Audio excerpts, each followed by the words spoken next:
Les Maîtres de l'Horreur, saison 2, épisode 1, Les Forces Obscures, The Damned Thing, de Toby Hooper. Une force d'une violence épouvantable décime la famille de Kevin Riddle et son village natal du Texas. 24 ans plus tard, hanté par des souvenirs macabres, Kevin va devoir affronter à nouveau cette force sanguinaire.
Coucou, c'est moi qui prends les rênes, c'est la saison 2, je suis le malin, c'est moi le chef, maintenant Thibaut va fermer sa petite bouche, c'est moi qui veux prendre le contrôle, je suis le petit trublion qui va prendre du galon, et oui, parce que j'en ai marre de laisser toujours Thibaut faire son petit malin, là en introduction, faire genre, pop, c'est moi le chef, tac, et c'est bon. Ah, bah ça y est, super. Voilà. Nouveauté de cette saison 2, j'ai malheureusement accès à un pad. Donc j'ai mis des petits sons. Mais qu'est-ce que c'est qu'un pad ? C'est très simple, on a un nouveau matos pour cette saison 2, on s'est dit il faut remercier les auditeurs, les poditeurs pour leurs écoutes, donc on va acheter du nouveau matos pour pouvoir accueillir des invités tout au long de la saison, et ce nouveau matos a un pad, et j'ai envie de dire pas de taille. Voilà. Mais ça permet, c'est pas grave. J'ai pas compris la blague. Hein. C'est la pire entrée en matière d'une saison. C'est une catastrophe. Je pensais que ça allait être simple et tout ça, et t'as voulu prendre les rênes, mais et oui, voilà sûr, où on en est. Mais voilà, c'est un pad qui me permet de te faire des petites blagues, hein, de te faire des petites surprises, et surtout de te fermer ta bouche quand tu parles trop. Comme c'est le cas. Je suis Thibaut Turca, et je suis ici avec Jérôme Bouvier pour cette saison 2 des Maîtres de l'Horreur. Et je suis content d'être là, et je suis content d'être avec toi Thibaut, et je suis content de vous avoir comme auditeurs, chers amis. Oui, parlons-en. Un record d'écoute et record de nouveaux auditeurs pendant l'été. C'est-à-dire que le mois d'août, où on n'a posté aucun nouvel épisode des Maîtres de l'Horreur, a été notre meilleur mois d'écoute. Je ne sais pas quoi penser de cette stat, c'est-à-dire que les gens continuent de nous découvrir, donc bienvenue à tous si vous nous écoutez entre guillemets en live quand on sort cet épisode en septembre, mais ça veut aussi dire que on a besoin de manquer aux gens pour qu'ils écoutent le podcast, sinon ils sont là, ouais alors j'écouterai plus tard, quoi. Peut-être la durée des épisodes, mais bon, vous nous connaissez, on peut pas s'en empêcher, on a besoin de parler. Ouais, mais vous inquiétez pas, on fera pas très long sur les épisodes à venir, hein. On va se limiter à 1 heure, 3 quarts d'heure. Toby Hooper, on en a déjà parlé, 20 minutes. Toby Hooper d'ailleurs, donc c'est le 2e épisode de Toby Hooper, nouveauté de cette saison. Quand on aura un réalisateur qui a déjà participé à la saison 1, on va essayer d'avoir un invité. Aujourd'hui, c'est Lionel Grenier. Est-ce que tu peux nous présenter Lionel Grenier en quelques mots ? Lionel Grenier, donc le sudiste de l'étape, est une pointure cinématographique cinéphilique. C'est une personne que je connais depuis pas mal de temps, pas mal d'années. Par le biais des forums cinéma et tout, on s'est déjà rencontrés, on a même déjeuné ensemble, n'est-ce pas ? Donc non, c'est quelqu'un que j'apprécie énormément, déjà tant humainement que intellectuellement parlant. C'est une personne que j'estime vraiment très très haut, mais vraiment quelqu'un que j'aime vraiment beaucoup.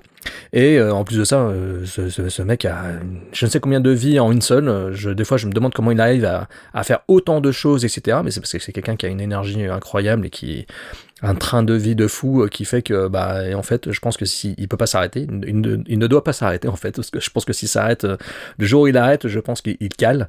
Il participe à d'énormes éditions Blu-ray de films cultes, ou des fois plus obscurs, mais qui sont maintenant remis en avant, parce que maintenant, voilà, la cinéphilie est devenue un peu le fer de lance des éditeurs vidéo aujourd'hui, hein. On met vraiment en avant des films qui étaient censés être obscurs, mais maintenant on en fait des éditions collector incroyables, magnifiques, donc, auxquelles participe souvent Lionel, notamment au travers travers du Chat qui fume au départ, et puis aussi au travers de certaines éditions maintenant de chez Artus Film, qui sont un peu des partenaires avec lui notamment. Il a aussi bossé avec, je crois, avec Ecstasy of Film. Enfin voilà, on retrouve son nom au générique de pas mal de livrets, pas mal de bonus vidéo. Il a même des fois tourné quelques interviews, etc. Donc soyez pas surpris de voir son nom revenir souvent dans les éditions collector que vous avez dans votre vidéothèque, chers auditeurs, si vous êtes comme nous collectophiles, et puis aussi dans les éditions à venir. Et donc il a des projets de livres, notamment donc un sur lequel il va revenir le long de cette interview que nous vous proposons aujourd'hui. Donc oui, donc son temps est limité, donc on a décidé de faire cette intro tout seul, histoire de discuter de l'été, de ce qui s'est passé l'été, donc record d'écoute pour le podcast, donc on est très content, beaucoup de nouveaux auditeurs, beaucoup de gens qui se refont la saison 1, qui regardent la série en même temps, on a beaucoup de gens qui nous disaient ah ça y est, la saison 2 je suis prêt, et un été qui a été un été sous le signe de la série B un petit peu. C'était un retour des films de studio ultra genrés, un peu comme l'été de Crawl, où il y avait eu 3, 4, 5 films comme ça, des films de studio où tu dis putain, les studios se remettent à la série B, donc ou aux films d'horreur ou autre, parce que c'est un été où on a eu Alien Romulus, on a eu Maxine, on a eu Blink Twice, on a eu City of Darkness, on a eu Trap, Le piège se referme, et The Crow notamment. Donc voilà, des films de studio qui vont un peu plus dans le gore, dans le R-rating, dans le film de genre, et un été sous le signe du podcast, parce que je suis là pour vous dire, j'étais étonné de voir des musiques, des films qu'on a abordés dans des blockbusters de cet été. Il y a notamment la musique de James Brown de Black Caesar, le titre culte de cette BO, qui se retrouve dans Blink Twice de Zoe Kravitz, et il y a aussi la chanson culte d'Enya de Sleepwalkers, La Nuit déchirée, qui est dans The Crow. Comment s'est passé ton été, toi, Jérôme ? Étais-tu content de ne pas avoir 40 films à regarder par semaine pour ce podcast ? Oui, je vous avoue que je l'ai dit à Thibaut, je suis sorti lessivé, tant par le travail à titre perso dans ma vie privée, mais que par l'enregistrement du podcast toutes ces dernières semaines, parce que en fait, on se rend pas compte du travail que c'est. Tu l'as déjà dit dans l'interlude. Tu veux refaire la victime ? Non, je vais pas faire la victime. Dur d'être un geek. Mais j'en suis sorti très fatigué, très lessivé en fait. Je vais être honnête, tu le sais. Et là, je sais qu'on a un planning assez chargé pour la saison 2, donc on va s'y tenir. J'ai l'énergie d'un mec de 70 ans, mais je vais m'y tenir. Mais voilà, il faut savoir quand même que c'est très très fatigant. Donc tout cet été, finalement, ça a été comme une sorte de respiration d'une pause. J'étais en train de me dire, c'est bon, je suis pas obligé de me mater Crocodile, des trucs comme ça, quoi, tu vois. Je suis pas obligé de m'infliger des trucs que j'ai pas envie de regarder. Voilà, là, je pouvais enfin choisir ce que je voulais voir. Je pouvais aller voir le préquel de La Malédiction que j'ai trouvé particulièrement réussi. J'ai beaucoup aimé ce préquel. Tu vois, tu as cité des titres. Moi, j'ai pensé à celui-ci, tu vois. J'ai beaucoup aimé. Beaucoup plus que le Alien Romulus que je suis allé voir en salle et qui m'a fait un peu saigner des yeux et des oreilles. À maintes reprises devant la projection. Film compliqué, Alien Romulus. Il a ses fans, il a ses fans. Ah, il a ses défenseurs, ouais. Et ses défenseurs, tout n'est pas nul, il y a des très bonnes séquences. Il y a de belles idées, il y a de belles séquences, effectivement, comme tu dis. L'intégration de ce film à cette saga au forceps et Prometheus. Et avec des personnages de 15 ans qui sont des ingénieurs du niveau Bac plus 8, joués par des jeunes de 25 ans.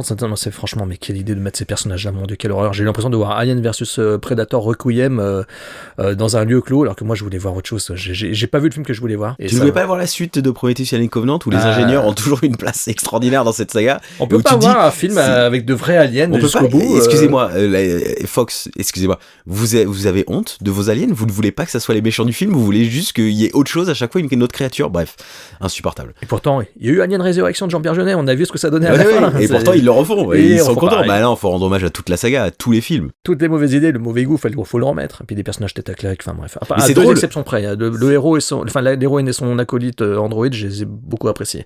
C'est ce qui m'a permis de sauver un peu le film. Mais bon. Et puis moi j'adore le de-aging sur des acteurs morts, quoi. C'est vraiment un truc qui me passionne.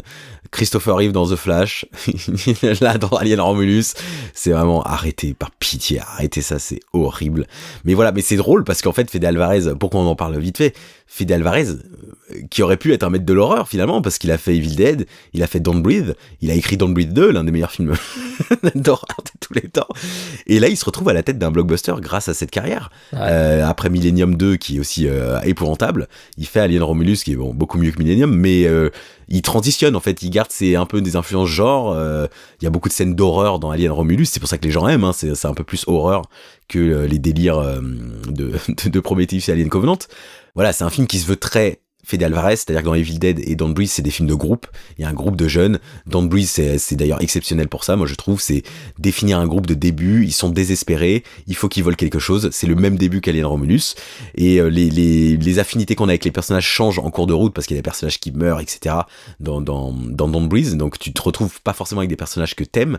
Et il essaye de reproduire ça dans Romulus, mais ça marche beaucoup moins bien parce que voilà, c'est pas aussi bien maîtrisé, pas aussi bien écrit, et qu'il y a beaucoup d'autres cahiers des charges à remplir, et que ça prouve aussi que Fede Alvarez n'est pas un immense scénariste, ce que Don't Breathe 2 et Millennium 2 nous avaient prouvé, hein, parce que Don't Breathe 2, voilà, c'est une catastrophe, hein, le scénario de Don't Breathe 2 et cette envie de transformer Stephen Lang en gentil est insupportable. J'en parle tout le temps dans le podcast, mais c'est parce que c'est un film d'horreur qui m'a vraiment choqué pour sa tentative de faire du méchant horrible du 1, le héros du 2, alors qu'on n'a aucune sympathie pour lui. Voilà, mais bon, je veux quand même repréciser une nouvelle fois que le préquel de La Malédiction est un film à voir, parce qu'on reste beaucoup de temps sur Alien Romulus, et je dis même pas tout le bien que je pense du préquel de La Malédiction, hein, donc, qui est vraiment une réussite, à la fois C'est fou, parce que ça a l'air...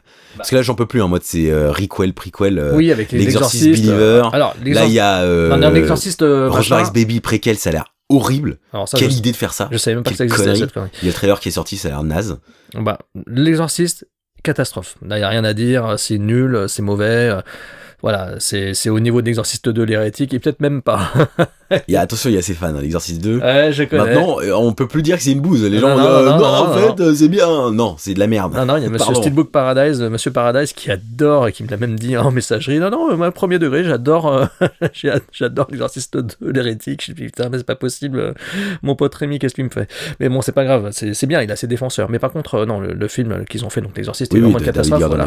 Mais La Malédiction, au contraire, non, vraie ambiance gothique, très respectueux de la franchise, de La Malédiction initiée par Richard Donner. Franchement, c'est au niveau de La Malédiction 1 et 2 de Damien la Malédiction 2, etc. Donc c'est vraiment au même niveau, avec une vraie volonté d'installer une ambiance, avec voilà, il y a vraiment un univers visuel, une patine 70s qui est très correct, très propre. J'ai trouvé le film supérieur à celui avec Sydney Sweeney là, qui était sorti peu de temps auparavant, qui sont un peu similaires, c'est dans le style Rosemary's Baby, démoniaque machin, Immaculé, voilà, en fait Immaculé 3 fois, et non, c'était une bonne vanne. Je vais pas me faire avoir une nouvelle fois. Donc Immaculé, qui était plutôt correct aussi, qui était plutôt bien, mais qui n'allait pas au bout de ses idées, qui s'arrêtait un peu en bout de course. Oui, qui est très film d'horreur d'auteur. Hein, voilà, qui se fait un peu AR-24, etc. Alors AR-24 c'est le nouvel avion de Air France. L'AR-24. C'est quoi, c'est A24? A24, merci, excusez-moi, de toute façon, on n'aime pas A24. Non, il y a des bonnes choses. Oui, le prochain Nosferatu de Robert Eggers. Bien sûr, j'adore. Voilà. J'ai tellement hâte de voir ce film pour la 1000e fois. Et donc voilà, donc là, la Malédiction, au contraire, justement, prend le temps d'installer son univers, prend le temps d'installer ses personnages, et il y a franchement, honnêtement, des séquences qui sont assez réussies. Donc, ouais, c'est vraiment c'était une belle surprise. En fait, c'est un film que personne n'attendait. Et au final, personne l'a vu. Hein. C'est ça qui est dommage. C'est ça qui est dommage. Elle vient de sortir en Blu-ray, donc je vous le conseille, cher auditeur. Mais ouais, franchement, c'est une surprise. Voilà. Très bien. En tout cas, ce qui ne sortira pas en Blu-ray, c'est Les Maîtres de l'horreur, parce que la mauvaise nouvelle aussi, quand on entre dans cette saison 2, la saison 1 et la saison 2 étaient disponibles jusqu'à cet été sur MyCanal. Si vous aviez un abonnement MyCanal, vous aviez accès aux 2 saisons, et maintenant ils l'ont retiré. Ils l'ont refait passer en VOD payante à l'unité. Donc maintenant ça coûte genre 2€ de s'acheter l'épisode, je crois, ou 10€ la saison, un truc comme ça. Donc je crois qu'il n'y a plus de plateforme de streaming où avec abonnement on peut se faire la série. Maintenant c'est que de la VOD à l'abonnement. C'est nul. Donc voilà, dommage, moi je regardais tous les épisodes sur Canal pour les voir en HD. Donc là je suis reparti comme toi sur le coffret de la saison 2. Et la bonne nouvelle c'est quand là les bonus. La saison 1 nous n'avions pas les bonus, on avait le boîtier slim et non pas les épisodes qui étaient sortis indépendamment les uns des autres dans des belles éditions. Là on a le coffret officiel de la série Universal FIP. Et qui sont dans le bon ordre. Qui sont dans le bon ordre. Et contrairement à la saison 1 voilà, il faut les mains, il y a les 2 premiers épisodes, il y a même un disque de bonus. Et donc il y a tous les making-of qui sont assez géniaux. Ils durent entre 13 et 15 minutes chacun, avec un tout petit module effets spéciaux en plus qui dure 5-6 minutes. Donc en tout, ça fait 20 minutes. Et en fait, c'est ultra complet. Et vraiment, il y a celui de Tobe Hooper, je l'ai regardé. J'étais, c'est fou le nombre d'infos qu'il donne en 13 minutes. C'est très, très efficace. Donc voilà, le coffret de la saison 2, on l'a.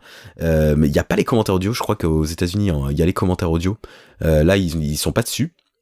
Mais c'est déjà mieux que le coffret de la saison 1. Et il me semble que c'est sorti directement comme ça. Hein. Ils ont pas fait comme la saison 1 avec pas à l'unité. Non, ils sont sortis tout de suite. Mais peut-être parce que à l'unité, ça avait pas autant bien marché quand ils ont sorti le coffret intégral. On va accueillir Lionel peut-être, hein. Il est temps de parler de Toby Hooper. Il a frappé d'ailleurs, il a sonné à la porte en bas, là. Faut que j'aille lui ouvrir. Merde, j'ai pas de... c'est genre ça. Mais bon, le Crypt Keeper, ça fait toujours plaisir, voilà. On l'embrasse.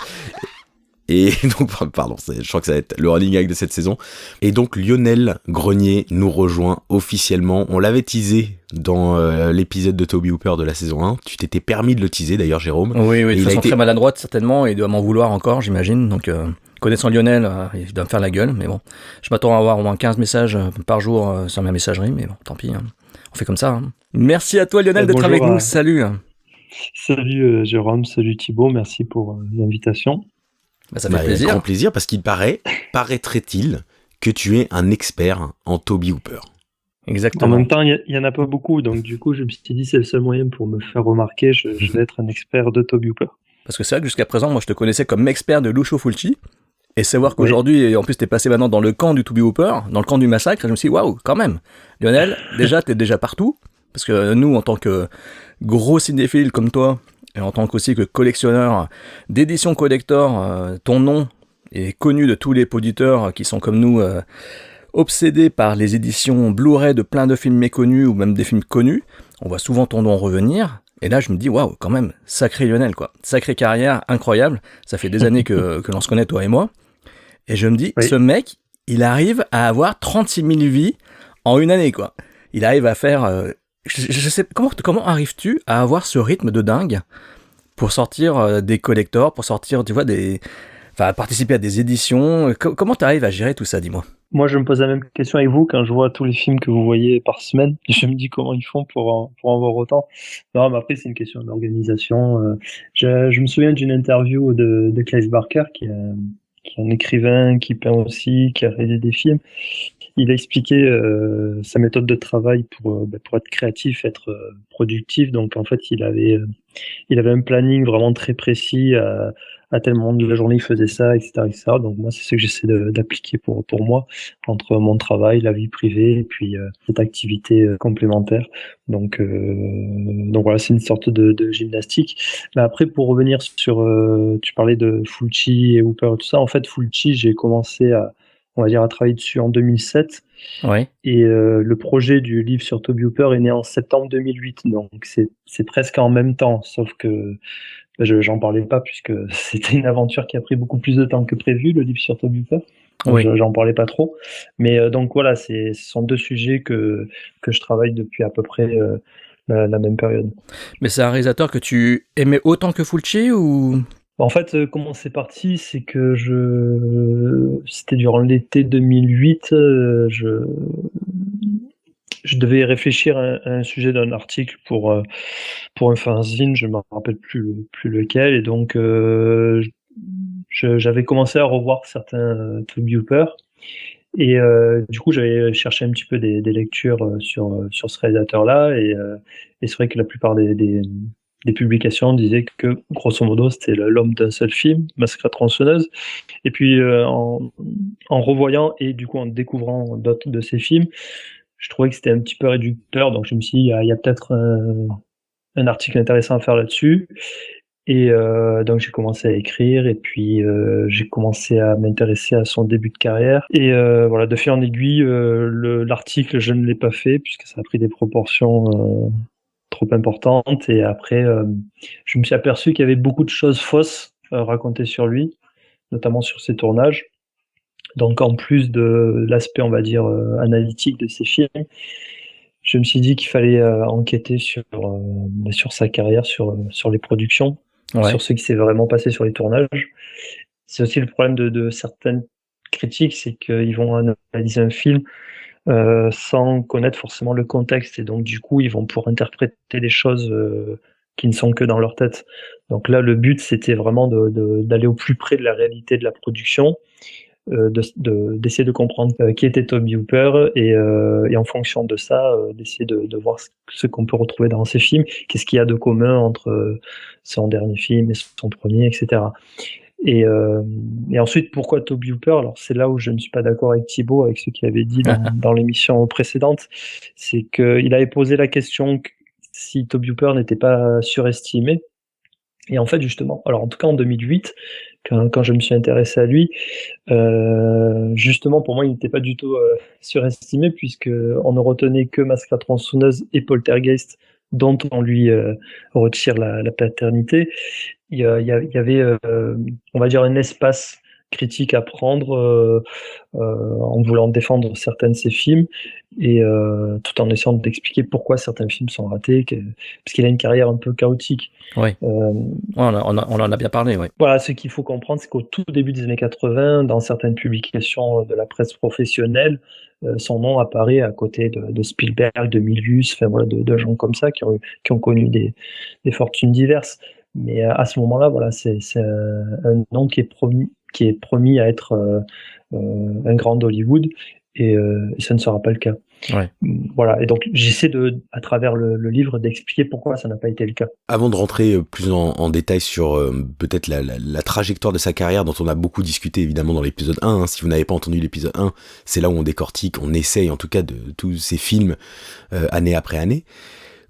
Parce que post-film canon, sa trilogie canon, Life Force, Invaders et Massacre à tronçonneuse 2, sur des petits films et ces années 90 où il y a de moins en moins d'anecdotes, comment toi, en tant que journaliste français, tu te lances dans, je vais essayer d'apprendre ce qui s'est passé sur combustion spontanée. Est-ce que c'est pas, ça me paraît impossible, parce que je suis là, personne ne va en parler de ce film. Qui va répondre à Lionel Grenier? Et c'est quoi le process?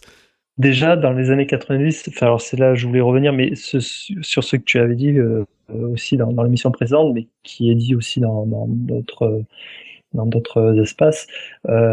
Pour moi, les années 90, pour Toby Hooper, et même pour lui à titre personnel, en fait, les années 90 est une décennie très intéressante au niveau professionnel, puisqu'il va gagner quand même de l'argent, notamment grâce à ce qu'il fait à la télévision. On parle très peu de ce chapitre-là de sa carrière, alors que pour moi, dans les années 90, en fait, les trucs les plus intéressants sont à la télé.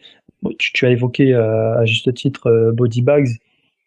Alors je me souviens qu'à l'époque, la presse avait mis en avant les segments de Carpenter en disant que le Toby Hooper n'était pas terrible, et pour moi c'est exactement l'inverse. Oui. Et je crois que c'est aussi votre opinion. Oui, totalement. Oui, effectivement. Voilà. Mais dans les années 90, il a notamment réalisé le pilote d'une série qui s'appelle L'Homme de nulle part, et qui est pour moi peut-être un de mes trucs préférés de Toby Hooper hors cinéma. Enfin voilà, il a réalisé plusieurs trucs pour la télé qui sont très intéressants. Appartement de complexe, qui est une comédie un peu bizarre. C'est un téléfilm qui mérite à être connu. Robe de sang aussi, les trois premiers quarts du film sont vraiment très intéressants. Et donc voilà, l'idée c'était de se dire effectivement c'est peu documenté cette période-là. Déjà voir ce qu'il a réalisé durant cette période, ce que j'ai fait. Est-ce que ça a un intérêt ou pas? Et même lorsque ça n'a pas un intérêt, on va dire cinématographique, est-ce que d'un point de vue storytelling, ça a un intérêt? Et par exemple, Combustion spontanée, pour moi, c'est un grand film totalement raté, parce que à la base, il y a vraiment quelque chose que je trouve très intéressant. Et dans le film, dans le livre, je raconte la production qui est complètement improbable. En fait, il a tourné 2 films. Ah oui. Il a tourné un premier film, et quelques mois plus tard, ils sont revenus et ils ont, pour pas rentrer trop dans les détails, mais ils ont enlevé beaucoup de scènes et ils ont retourné beaucoup du film, parce qu'à la base c'est un film qui est beaucoup plus abstrait. En fait, le personnage interprété par Brad Dourif devient une espèce d'entité abstraite. Et c'est un personnage encore plus énervant que ce qu'il est dans la version qu'on connaît. Ah oui, c'est costaud. Alors. Et donc voilà, donc du coup la production de ce film-là était très intéressante à raconter pour comprendre le film qui en a découlé. Et puis après, un film raté peut raconter aussi beaucoup de choses. Et là, en l'occurrence, c'est le cas de Combustion spontanée. Combustion spontanée, en fait, c'est sa version des films de monstres post-atomiques. Oui, c'est son Godzilla, quoi. Oui, voilà, d'une certaine manière, c'est ça. Parce qu'en fait, la carrière de Toby Hooper, sa filmographie, en fait, il revisite une certaine histoire de l'Amérique, mais à travers différents genres. C'est-à-dire que, bon, pour Massacre à la tronçonneuse, on a parlé du survival, parce qu'il y a eu Délivrance, tout ça. Pour le Crocodile de la mort, c'est le Grindhouse. Massacre dans le train fantôme, c'est pas vraiment un slasher, c'est plus un film, c'est plus un Universal Monster. Oui. Poltergeist, donc c'est le film, on va dire Spielbergien. Life Force, c'est la Hammer. Ah, c'est pas faux du tout, effectivement. Ou L'homme de nulle part, c'est vraiment typiquement un film, un téléfilm Hitchcockien. Donc voilà, il a sondé, on va dire, l'Amérique de son époque, à travers différentes facettes du cinéma de genre. Et donc c'est vraiment ça qui donne une cohésion à son cinéma, avec des thèmes qui reviennent régulièrement. Oui, on avait essayé de... Enfin, c'est ce qu'on avait trouvé, en tout cas en se plongeant dans sa filmographie, avec des hauts et des très très bas, mais c'est assez fascinant que ces films les plus réussis sont souvent des films qui ressemblent en fait à Massacre à tronçonneuse, cette idée de lieu hanté, de décor hanté, et c'est vrai que ces films de décor unique sont les plus intéressants. Nous, c'était notre conclusion en fait en simple cinéphile qui se sommes tapés tous les films de Toby Hooper, et c'est ça qui était intéressant de voir. Ah mais en fait, Toby est meilleur quand il parle d'un lieu clos, ça va de Massacre à tronçonneuse à Toolbox Murders, que quand il essaye de s'éparpiller ou d'étendre son univers, d'étendre des personnages à l'extérieur, etc. Alors que quand il est confiné dans un élément avec une condition de temps ou de lieu, c'est beaucoup plus passionnant et c'est beaucoup plus stressant aussi, et effectivement. Après, ça peut s'expliquer. Alors déjà, peut-être par une préférence consciente ou pas de Toby Hooper, mais étant donné une grande majorité de ces films, ce sont des productions qui ne sont pas très riches, donc le fait d'avoir une unité de lieu, ça permet aussi d'avoir un budget plus restreint. Donc c'est pour ça aussi que c'est intéressant de savoir dans quelles conditions il a tourné des films. Bon, en l'occurrence, Les Vampires de Salem, c'est pas le cas, parce que c'était quand même une grosse production pour la télévision, mais là c'est une adaptation d'un livre. Ouais. Il y a cette fascination pour l'architecture qui est un prolongement de l'architecture. En fait, c'est une entité, quoi. C'est un personnage à part entière dans ces films. Mais c'était déjà le cas dans son court-métrage Yester's. C'est le cas dans un autre court-métrage dans Friday Street qui raconte la démolition justement d'une maison. Dans Eggshells, que Thibaut adore. Un des films cultes maintenant. Non, mais oui, effectivement, voilà, il y a cette préférence-là. Mais après, dans les thématiques, c'est pas que ça. Il y a une vision parce que Toby Hooper, en fait, c'est un Texan, mais il est d'Austin. Et Austin, en fait, c'est un petit îlot au milieu d'un Texas conservateur. Et Austin, c'est une ville plutôt, on va dire, libérale. Et donc, il y a cette contradiction qui est à la fois donc un Texan, mais qui a un regard aussi un peu particulier sur la masculinité. Si on prend par exemple Massacre à tronçonneuse, le tout premier, l'orientation sexuelle de Leatherface, c'est une question assez intéressante, contrairement à ce qui va se passer dans le 2, Leatherface, dans le 1, il ne désire pas du tout ses victimes féminines. Le personnage de Sally enfin, c'est ça le danger en fait de Leatherface, c'est-à-dire qu'elle ne peut même pas acheter sa survie par moyen sexuel. Et alors ça a été un peu coupé dans le film au montage final, mais Leatherface vers la fin il se maquille. Oui, bien sûr. Voilà, et donc en fait, et pourtant c'est un film qui est profondément texan. Si on prend par exemple Life Force, c'est justement Jérôme qui a défendu le film dans l'émission précédente. Oui. Reproché, en fait, ce qui le gênait, c'était l'incarnation masculine du film. Et en fait, c'est exactement ça le propos de Life Force. C'est parce qu'en fait, c'est une adaptation d'un livre de Colin Wilson, et le film est quand même assez différent du livre. Et la différence fondamentale, c'est que dans le livre, le personnage masculin, c'est un personnage des pays du Nord, de l'Europe du Nord, c'est un blanc et tout ça, donc qui ressemble pas du tout au personnage que Toby Hooper en fait. Toby Hooper, il en fait un Texan. Ouais. Donc bon, déjà même en étant loin du Texas, il y a quand même le Texas dans ses films. Et en fait, pour schématiser, je crois que Thibaut disait que c'était un film freudien. Pour moi, ça ne l'est justement pas. Mais le film repose sur le fait d'accepter sa part féminine. Et en fait, à la fin, lorsque le personnage masculin embrasse la fille de l'espace, enfin, le vampire de l'espace, il finit par accepter sa part féminine en lui. Et donc le fait qu'il fasse de ce personnage-là un Texan, c'est assez intéressant puisque le Texan est censé être l'homme viril qui assume son masculinisme jusqu'au bout, quoi. Donc voilà, il y a cette question, c'est une question qui traverse toute la filmographie de Tobe Hooper. Donc voilà, je trouvais que c'était des choses qui n'étaient pas forcément abordées, je trouve, dans certaines publications. Donc j'ai essayé de développer ce sens de lecture-là. Et en te plongeant dans sa filmographie, j'imagine que par exemple, voilà, un film comme Life Force, il y a un commentaire audio, il y a un making-of anglais de 2 heures, etc. Donc tu t'es obligé quelque part de te passionner pour le film pendant une courte période pour en ressortir toutes les anecdotes et d'écumer YouTube. Enfin, on imagine tout le travail que ça nécessite pendant des années. Et de lire la biographie de Mathilde Amet, parce que je l'ai fait là. J'ai récupéré la biographie de Mathilde Amet récemment, dans laquelle elle évoque justement le tournage du film et la réaction, le comportement de Tobe Hooper avec elle, qu'elle considère comme quelqu'un de très délicat d'ailleurs, je le précise, est très délicat, et elle dit même que peu de réalisateurs étaient aussi délicats que lui dans sa carrière.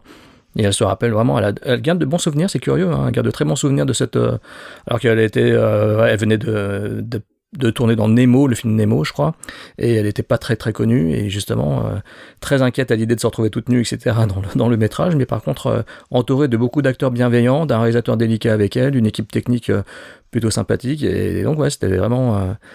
elle garde un souvenir bienveillant du film, c'est curieux. La production elle-même, c'est entre guillemets un bon souvenir. Bon, à part le fait qu'elle est dévêtue, mais elle est pas... Alors, je le dis dans le livre, je me souviens plus, mais en fait, on la voit très peu dévêtue dans tout le film. Ça représente proportionnellement pas grand-chose. Ça représente pas grand-chose par rapport au long métrage. Elle est. Tu parles de ses apparitions. Oui, bien sûr. Oui, mais bon. Mais quand elle apparaît, elle est littéralement nue. Ouais. Genre, le film est vendu avec elle au milieu de l'affiche nue. Au final, dans le film, c'est pas ce qu'on voit le plus, quoi. Mais je parle en termes de durée. Mais donc oui, la production, pour elle, c'est un bon souvenir. Ce qui est un moins bon souvenir, c'est la réaction c'est ce qu'elle raconte dans son livre, la réaction du fan de genre, quoi. Non, mais ce que j'allais te demander, c'est du coup, maintenant que le livre est presque terminé, etc. Quel est le film que tu as préféré de Tobe Hooper, dans le sens où quel est le film qui t'a le plus fasciné dans dans tes recherches? Parce que c'est deux choses différentes. Quel est son meilleur film, etc. Ça, chacun a son avis. Mais toi, vu que tu as passé des heures et des heures sur chaque film, quel est celui où tu t'es dit, mais en fait, ce film, je crois que je l'adore, alors que c'était pas forcément le cas au départ? Alors, je vais pas dire que je l'adore, mais il y a un film, par exemple, que je n'avais pas du tout aimé à l'époque de sa sortie, et en fait, en ayant découvert un peu qui était vraiment Tobe Hooper, ça m'a permis d'apprécier davantage le film, c'est The Mangler. J'étais en train de penser à celui-là. Je me suis dit, il va me sortir The Mangler. Ah, oui. Très fort. Parce qu'en fait, The Mangler, quand je l'avais vu à l'époque, je devais avoir donc 13 ans, un truc comme ça, je l'avais vu par le réalisateur de Masque à tronçonneuse, machin, et je me suis dit, mais c'est quoi ces Z, quoi? En fait, j'avais pas compris que le film était volontairement outrancier. Il est, on va dire, un peu dans une veine à la Masque à tronçonneuse 2. Et en prenant en compte ça m'a permis de pouvoir plus entrer dans ce que le film veut raconter, en plus de la simple histoire, quoi. Et effectivement, le film avec une presseuse géante, ça peut pas être pris au sérieux, donc il joue à fond la carte de l'outrance, quoi, avec le personnage de Robert Englund qui en fait des caisses. Mais c'est ça qui est intéressant chez Tobe Hooper, c'est-à-dire qu'il arrive à faire une œuvre dans laquelle on peut trouver un fond, mais sans se prendre sans prendre la pose autorisante que pourront prendre d'autres réalisateurs de sa génération par la suite. Lorsqu'il fait Mortuary, qui pour moi n'est pas un film réussi, il fait Mortuary, il va à fond dans la série B.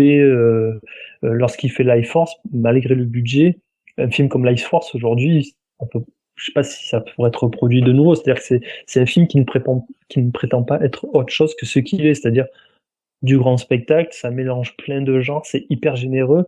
Après, on peut discuter du rythme et tout ça, mais ce sont des films qui sont faits avec un réel amour du genre, quoi. Et donc, et après, et ça c'est le rôle, je pense, du livre que j'ai écrit, c'est-à-dire que il y a ce que les gens vont voir en première lecture, et après lorsqu'on écrit un livre, si c'est juste pour dire ce film est bien, ce film est pas bien, je veux dire, moi je m'en moque de la vie de Pierre-Paul Oujac. Ce qui peut m'intéresser, c'est il y a un livre qui sort sur un réalisateur et qui va me dire oui, mais dans ce film-là, il y a ça qui ressort. C'est-à-dire qu'il va me proposer des lectures qui ne m'ont pas sauté aux yeux à la première vision. Donc c'est ça que moi j'aime en tant que lecteur. Et donc c'est ce que j'essaie de proposer dans le livre. Mais par exemple Life Force, c'est un film que j'ai toujours apprécié. Et je pense qu'après avoir écrit le livre, c'est un film que j'aime encore plus. Pour moi, c'est un film qui est très très très très riche parce que justement, il réussit à être un spectacle, rythmé ou pas, en fonction des goûts, ça c'est autre chose. Mais c'est un film qui est très généreux dans son approche du genre, mais qui en même temps est aussi très très personnel. C'est un film très introspectif pour Tobe Hooper. Il a vraiment réussi à en faire un film que, enfin, ça avait été réalisé par quelqu'un d'autre, ça aurait donné un film totalement différent. Et au niveau de tes recherches, en fait, tu t'es rendu compte que finalement ça te confortait dans l'idée, dans l'appréhension que tu avais déjà eu des films, ou est-ce que c'est des choses qui te sont venues, qui sont révélées au fur et à mesure justement de ces dites recherches? Quand tu dis recherche, parce que tout à l'heure vous évoquez le commentaire audio machin, en fait, oui, en 2008, quand je commence ce projet-là, dans mes souvenirs, il n'y a pas tous ces Blu-ray de chez Arrow, tout ça, ou alors ça commence juste. Bon, bien sûr, j'ai acheté à l'époque quand c'est sorti et tout, mais quand on parle de recherche, j'ai interviewé plus de 100 personnes pour le livre, donc ça va de personnes qui l'ont côtoyé avant Eggshells, ah oui, jusqu'aux personnes qui l'ont côtoyé lors de ces derniers jours. Donc ça a été c'est pour ça que le livre a pris autant de temps, parce que j'ai commencé en septembre 2008, j'ai fini en septembre 2023. Parce qu'il y a eu tout un travail de recherche à déjà chercher les bonnes personnes, à les convaincre. Une fois qu'on les a convaincus, il faut travailler pour qu'elles aient des choses à dire. Tu t'es déplacé Non, je me suis déplacé qu'une fois à Paris. C'est pour le scénariste de Massacre à la tronçonneuse 2, donc L.M. Kit Carson, ouais. qui est le père du gamin qui joue dans l'Invasion de Mars, et qui est du coup l'ex-mari de Karen Black. Ok, putain. Voilà. Et quand on connaît L.M. Kit Carson, on s'aperçoit aussi que Massacre à la tronçonneuse 2, tout en étant un film vraiment de Tobe Hooper, on s'aperçoit que le côté un peu barge du film, ça vient aussi de L.M. Kit Carson, qui était un sacré personnage. Donc je me suis déplacé une fois, c'était pour le voir lui à Paris, ou sinon le reste, ça s'est fait... Alors, quand on écrit un livre sur un Américain, la chance, c'est que du coup les producteurs et tout ça, Zoom, tout ce qui est... interview par ordinateur en visio, pour eux c'est naturel, quoi. Lorsqu'on fait ça avec des Italiens, c'est un peu plus compliqué, il faut se déplacer. Et donc du coup il y a beaucoup de choses qui sont faites par vidéo ou par échange de mails ou des chats. Donc ça a pris beaucoup de temps, et l'un des tout premiers que j'ai interviewé, c'était Lou Perryman, qui est donc celui qui fait LG dans Massacre à la tronçonneuse 2, donc celui qui se fait dépecer, qui arrête pas de cracher par terre. Parce que lui, en fait, c'est le frère du camarade professionnel des débuts de Tobe Hooper. Du coup, il va connaître Tobe Hooper, et c'est lui qui va travailler sur Eggshells. C'est lui qui aide Daniel Pearl à la caméra sur Massacre à la tronçonneuse 1. Donc c'est quelqu'un qui avait beaucoup de choses à dire, et malheureusement, on a discuté de musique, de plein de trucs, et lorsqu'on a dû faire l'interview, lorsqu'on a commencé à parler de Tobe Hooper, il s'est malheureusement fait assassiner chez lui 2 jours plus tard, à coups de hache par un taré qui a sonné chez lui. Oh, mais c'est quoi cette histoire? Voilà, donc la réalité qui dépasse la fiction. C'est une histoire un peu tragique. Et il joue également dans Poltergeist. C'est lui qui est lorsqu'ils font la piscine. Au début, là. Il y a un des travailleurs qui se met à la fenêtre, oui. Et qui espionne ou qui veut piquer, je sais plus quoi. Oui, il se sert dans la cuisine, il se sert à bouffer et à boire. Ouais. Mais ça, c'est Lou Perryman, donc c'est celui qui fait LG dans Massacre à la tronçonneuse 2. Et est-ce que tu as pu rencontrer ou avoir Tobe Hooper Alors, Toby Hooper, je l'ai rencontré en 2010 à l'Étrange Festival. Parce que, alors moi, l'idée, je voulais pas que ce soit un livre avec lui. C'est-à-dire que je voulais être libre de dire ce que j'avais envie de dire. Ouais. Puisque l'idée, c'était à la fois d'analyser, mais aussi de raconter les productions. Donc, comme beaucoup de choses ont été dites sur lui, à la base, je ne sais pas si c'était vrai ou pas, je voulais pas être influenceur en me disant, ouais, mais bon, vu qu'il est impliqué dans le livre, je vais dire ça. Donc, le livre tel que je l'ai écrit, je pense, ça se rapproche le plus de la réalité, en tout cas, d'après les éléments que j'ai trouvés. Et l'analyse, elle se fait sans aucune influence, on va dire, extérieure. Mais je l'ai rencontré donc en 2010, pas pour une interview, parce qu'il était venu à l'Étrange Festival. Et je crois que c'était après la projection d'Eggshells ou de Funhouse, je sais plus, j'ai pu discuter 10 minutes avec lui. C'est là où j'ai pu m'apercevoir que c'était compliqué d'avoir une conversation avec lui. Mais je lui ai donné mes coordonnées, je lui ai dit ce que je faisais. Donc à l'époque, ça faisait 2 ans que j'avais commencé le livre. Et donc il était au courant, je lui ai dit que j'allais interviewer des gens qui ont travaillé avec lui et tout ça, et que s'il y avait quelque chose qui le gênait, qu'il n'hésite pas à me contacter. Il a jamais fait, parce que je pense que c'était le cadet de ses soucis qu'un livre français soit écrit sur lui. Mais en tout cas, après cette rencontre, sans trop entrer dans les détails, je suis entré en contact avec des personnes très très très proches. Donc, je pense qu'il devait savoir que ce projet de livre avançait et qu'il allait assez loin, quoi. Pour rebasculer un peu sur les maîtres de l'horreur et comment ça arrive. Ouais. Donc c'est juste après sa trilogie avec ces 2 immenses scénaristes qu'on adore dans ce podcast, Gérard et Anderson, donc qui ont écrit Crocodile, Toolbox Murders et Mortuary pour lui. Il arrive dans les maîtres de l'horreur. Donc à ce moment-là de sa carrière et de sa vie, il en est où quand il fait Dance of the Dead, et si tu peux nous parler de ton avis, parce que nous c'est un épisode, enfin surtout que Jérôme a détesté Dance of the Dead, où ça se situe dans la carrière de Toby. Déjà, en parlant de Jirash, il apparaît parce qu'il est Toby Hooper, donc c'est une période où il fait pas mal de téléfilms et des épisodes de séries télé, et donc Toby Hooper il réalise un épisode de la série Les Mediums qui se passe dans un avion. Et il y a Adam Jirash qui apparaît dans ce truc-là. En fait, comment ils se rencontrent, tout simplement, ils ont le même agent. En fait, ce qui se passe dans cette période-là, c'est que Toby Hooper a du mal à monter des projets parce que contrairement à d'autres réalisateurs de sa génération, je pense à Romero, Carpenter, Craven, il n'a pas su ou il n'a pas pu créer soit sa propre structure indépendante qui lui aurait permis de faire ses projets, soit de trouver un producteur qui allait le suivre. Il y a plein de raisons à ça et je le raconte dans le livre. Mais donc, il se retrouve en fait avec des mecs qui sont pas forcément dans le cinéma, mais qui s'improvisent agents ou avocats, enfin, c'est un peu la même chose. Et donc, il va être annoncé, c'est une période où il est annoncé sur beaucoup de projets qui ne vont jamais voir le jour. Même des projets sur lesquels il n'est même pas au courant, il n'est pas censé être rattaché. Bon.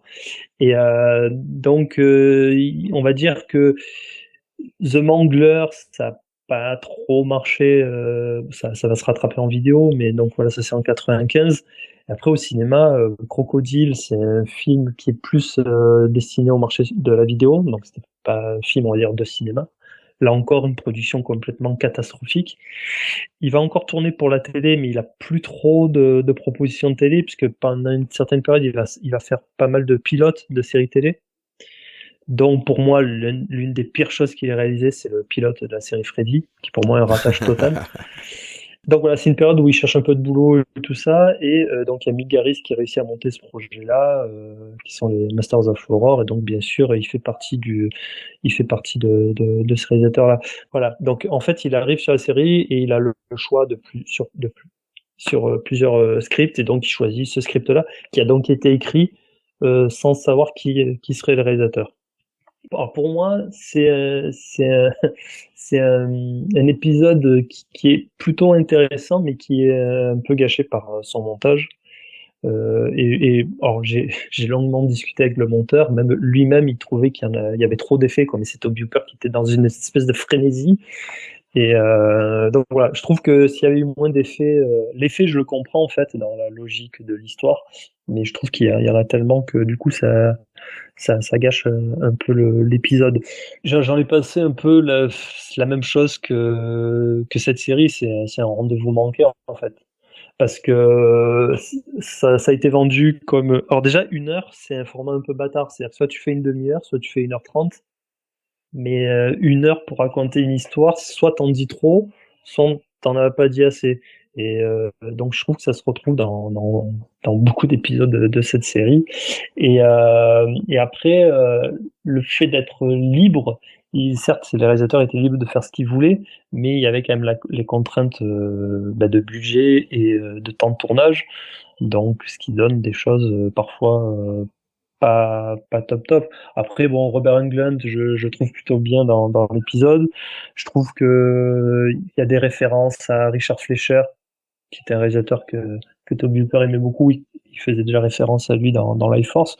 Donc il y a des petits trucs que je trouve sympas, mais c'est vraiment pas ce qui m'intéresse le plus dans sa filmographie.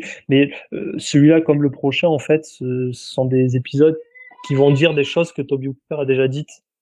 Donc je vois pas trop d'intérêt là-dedans, quoi.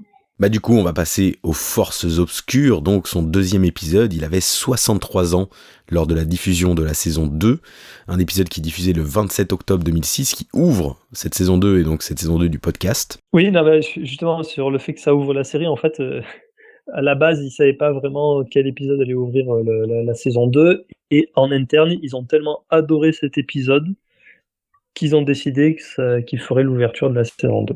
Ah, ok.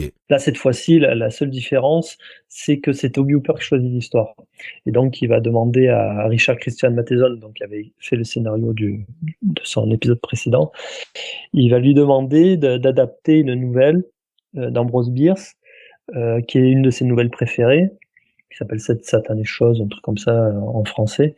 Le problème, c'est que la nouvelle, elle est plutôt pas mal.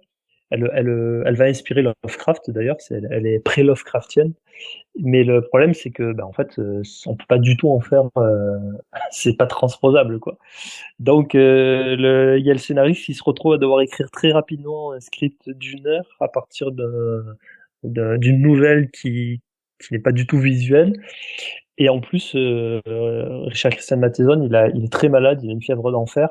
Donc voilà, il écrit ce scénario-là, et aujourd'hui même, je pense qu'il n'est pas trop certain d'avoir eu raison de l'avoir écrit. Donc voilà, il transpose l'intrigue au Texas, il ajoute l'histoire qu'il y a sur le pétrole, sur la malédiction frappant une famille, voilà. Et le problème de ça, c'est que en sachant que ça vient de Toby Hooper, du coup, le scénariste, qu'est-ce qu'il fait quand il transforme le scénario, enfin quand il transforme l'histoire d'origine pour un scénario, il va vouloir mettre le maximum de choses qui fait penser à Toby Hooper. C'est aussi le problème de Mortuary. C'est-à-dire que quand on voit ces films-là, on se dit en fait il y a rien de neuf, c'est presque de l'auto-parodie quoi. Voilà, c'est un épisode où Toby Hooper redit des choses qu'il a déjà dites encore plus que dans Dance of the Dead pour moi. Et donc, bon, pour présenter un peu qu'il y a devant et derrière la caméra, comme on fait par podcast, devant la caméra, on retrouve Sean Patrick Flanery, qui joue le shérif Kevin, donc un acteur qu'on connaît de Young Indiana Jones, voilà, Powder, et Boondock Saints, donc plutôt des films cultes, mais à ce moment-là, il est au niveau du DTV. Marisa Coughlan, qui joue sa femme, ex-femme, en cours de séparation, qui a eu 4 films cultes, je pense, pour Jérôme et moi, d'un coup. Elle est dans Mrs. Tingle, Gossip, Fausse Rumeur, Va te faire foutre Freddy et Super Troopers. Donc voilà, pendant quelques années, elle est Queen, et après, elle disparaît un peu des écrans. L'adjoint de Sean Patrick Flanery est joué par Brendan Fletcher, lui aussi acteur un peu culte pour ceux qui aiment le cinéma d'Uwe Ball, qui se retrouve dans Freddy contre Jason et Ginger Snaps 2 et 3, et dans beaucoup de Uwe Ball, pas les meilleurs, pas les meilleurs en termes de second degré, mais notamment la trilogie Rampage qui est assez insupportable à regarder, et Ted Remy dans un petit rôle qui joue un curé, le Father Tully. Derrière la caméra, comme tu l'as dit, Richard Christian Matheson, qui était donc le fils de Richard Matheson, qui était déjà derrière le scénario de Dance of the Dead. En chef opérateur, John Joffin. En monteur, donc André Cohen, donc que tu as interviewé, qui était déjà monteur sur Toolbox, Mortuary, qui fera Gene et qui a fait Dance of the Dead. Musique, Nicolas Pike. Chef déco, David Fisher. Chef costume, Lynn Kelly. Les SFX, KNB avec Howard Berger sur le plateau. Et petite mention aussi, c'est vrai qu'on l'a pas du tout cité dans la saison 1, mais Lee Wilson, qui est le superviseur effets spéciaux, qui a supervisé en fait toute la série. Sa carrière débute avec les effets ordinateurs de La Mouche. C'est lui qui a fait toutes les graphismes ordinateurs de La Mouche. Et ensuite, il vire full VFX avec la série Robocop. Et anecdote, il a notamment fait Monsieur Magoo et le détonateur pour les Simpsons. Ouais, non, j'ai juste une petite précision. Ben, en fait, Richard Christian Matheson, il avait aussi scénarisé l'épisode de Toby Hooper pour la série Histoire fantastique de Spielberg. Et il avait aussi écrit un script que Toby Hooper devait tourner dans les années 80 et qui ne s'est pas... Enfin, c'est quelqu'un d'autre qui l'a fait, j'ai oublié le titre. Mais voilà, donc en fait, ils se connaissaient, mais sans vraiment se connaître, parce qu'à l'époque, ils s'étaient pas rencontrés, on va dire physiquement, ils l'ont vraiment fait sur Masters of Horror. Mais oui, effectivement, Richard Christian Matheson, quand on s'intéresse un peu à sa carrière, il a beaucoup travaillé avec tous ces maîtres de l'horreur, et c'est un nom qui revient très souvent dans soit les projets avortés, soit les projets qui se sont faits à la télévision. Et c'est assez fascinant de voir ce nom revenir, sachant qu'en plus c'est le fils d'un immense écrivain. Donc, voilà, comme on fait dans le podcast, généralement on va dans les détails de l'épisode.